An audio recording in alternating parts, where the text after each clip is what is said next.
Você sabe o que fazer quando as suas emoções estão abaladas? Não?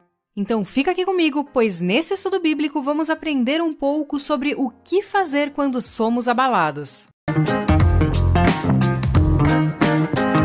O que você faz quando as suas emoções estão abaladas? Ou seja, o que você faz nos momentos de medo, tristeza, ansiedade ou raiva? Na Bíblia encontramos homens e mulheres que tiveram em algum momento suas emoções abaladas. Vejamos alguns deles. Primeiro, Elias. Eu não sei se você conhece essa história, mas eu te convido a ler 1 Reis 19. Elias soube que uma mulher chamada Jezabel queria matá-lo e então teve medo. Após presenciar a vitória sobrenatural de Deus contra os profetas de Baal, Elias sente medo ao ser ameaçado. Isso nos mostra como ele era gente como a gente, não é mesmo? Sujeito às mesmas fraquezas que nós. E qual foi a reação dele ao sentir medo?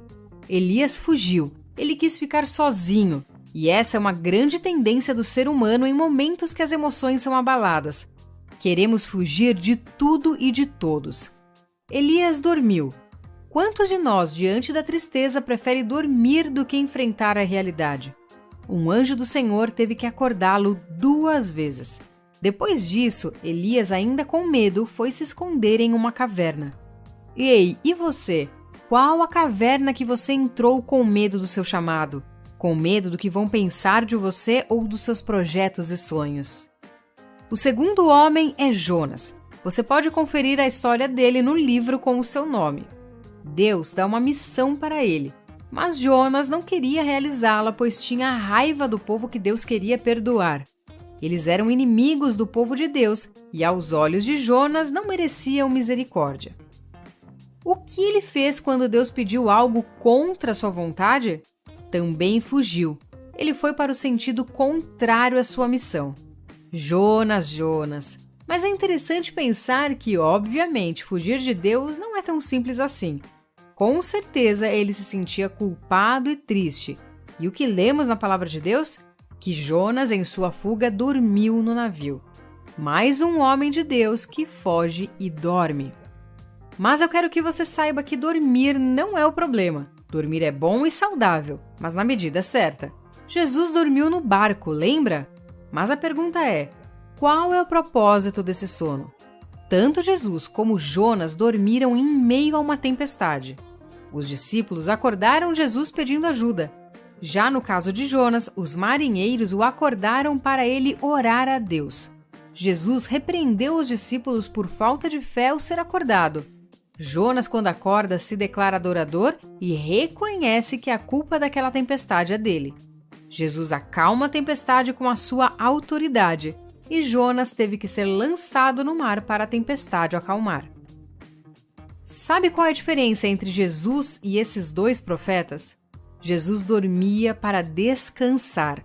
Ele estava esperando a travessia para cumprir uma missão. Jonas e Elias dormiam para fugir da realidade e da missão que foi dada a eles. Já tinha pensado nisso? Eu vou te falar a respeito de mais pessoas que dormiram. Mas antes, se você estiver amando muito esse vídeo, clica aí no botão Valeu Demais para colaborar com o canal. Muito obrigada! Número 3, os discípulos. A palavra diz que eles dormiram por causa da tristeza. Uau! Que tristeza seria essa? Muito provavelmente de ver o mestre deles triste. Mas o que Jesus fez naquele momento? Ele os manda orar por causa da tentação. Gente, peraí. Que tentação seria essa se eles estavam no monte com o Senhor? O que poderia tentá-los naquele momento? É possível que a tentação que Jesus se referia era justamente a de se sentirem tristes pelo que haveria de vir. Naquele momento, Jesus queria prepará-los para a cruz e por tudo que eles iriam passar após a sua morte. Saiba que Deus deseja te preparar para o dia mau, para aqueles dias de angústia, tristeza e dor. E sabe como vamos enfrentar esses dias em que as nossas emoções serão abaladas? Primeiro, com oração. Somente no lugar secreto de oração é que teremos forças para calar a nossa alma quando ela quer fugir, dormir ou se esconder. A prática da oração nos fortalece e nos encoraja a prosseguir em meio às dificuldades. Se você não consegue ter o hábito de orar todos os dias, Clica aí no link da descrição que eu acredito que esse curso irá te ajudar muito. Segundo, vigiar. Vigiar é estar atento. Vivemos em uma batalha espiritual constantemente e não podemos dar bobeira. Lembre-se que o inimigo não brinca em serviço e você também não pode. Procure observar quando você está mais sensível e se deixando levar por suas emoções. Se perceber algo errado em você, como falta de vontade de orar, ler a Bíblia, servir no corpo de Cristo, reaja imediatamente. Não deixe as suas emoções te paralisarem. Volte ao ponto 1 e intensifique sua vida de oração antes que ela morra. E número 3, aceite a vontade de Deus. Em tudo, mesmo quando for um não. Isto é essencial para você conseguir vencer suas emoções.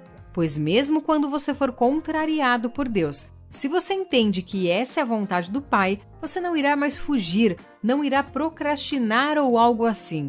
É a velha frase, aceita que dói menos. E eu te pergunto, como você tem reagido hoje nas dificuldades? Pare e pense um pouco.